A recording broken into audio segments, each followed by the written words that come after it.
Hey everyone, I wanted to go over the new and exciting news that we got for Yu-Gi-Oh! Rush Duel Saikyou Battle Royale that's now available in Japan for the Nintendo Switch. A couple of days ago, I made a video going over some of the details that Nintendo themselves provided us about the game, and I went over what to expect because this game, like I mentioned before, is already out in Japan and is set to release in the West, meaning Europe and North America, sometime later this year.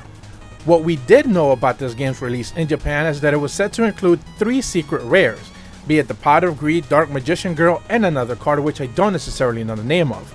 Those cards were already included in your box if you actually purchased the game physically, so that wasn't much of a secret.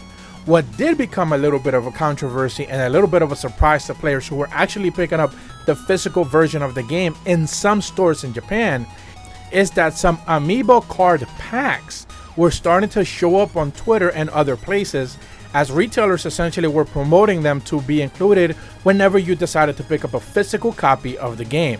These look very much like the old school tournament packs that you used to be able to get back in the days when Yu-Gi-Oh! Was at its peak, and these dark black packs essentially just contain one card held within.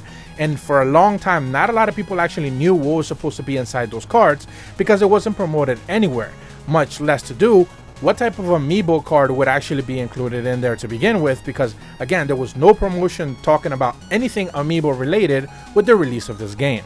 As people began to collect information about it, ended up finding out that actually each one of these cards and amiibo cards, which again are scannable in your Nintendo Switch system, are actually containing cards featuring the 7 main characters from the Yu-Gi-Oh! 7's anime series, which are also part of the game. If you actually are looking at the image on the video screen, you have Yuga, Luke, I believe Gokuko, Roman, Roa, Nile, and Asana.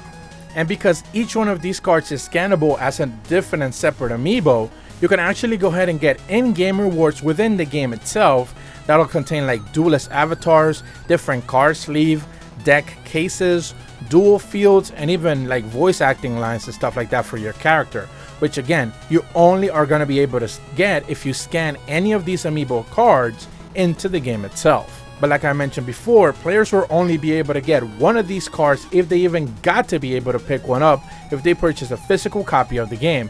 So it pretty much became a quick scramble in Japan for a lot of people to be able to try to get their hands on a full set of these, and we actually got a couple of screenshots of them. So I'll be leaving a link in the video description for you guys to check it out yourselves, but pretty much that's all of them. That's all the 7 cards featuring the characters from the anime itself.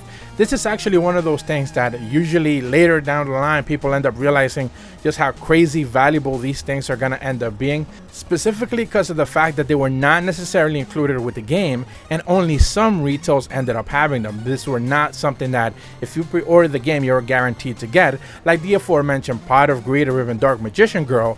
Those are pretty much going to be standardized and everyone is going to be able to have those, again because they come with the physical copy of the game.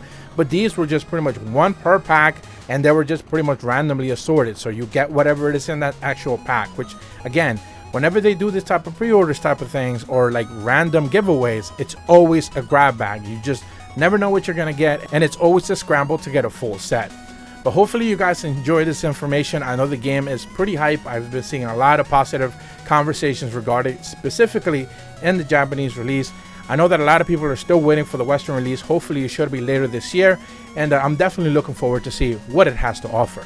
But if you're brand new to my channel, be sure to leave a like and subscribe, hit the bell to receive notifications when the videos go up, and as always, thank you so much for watching. See ya!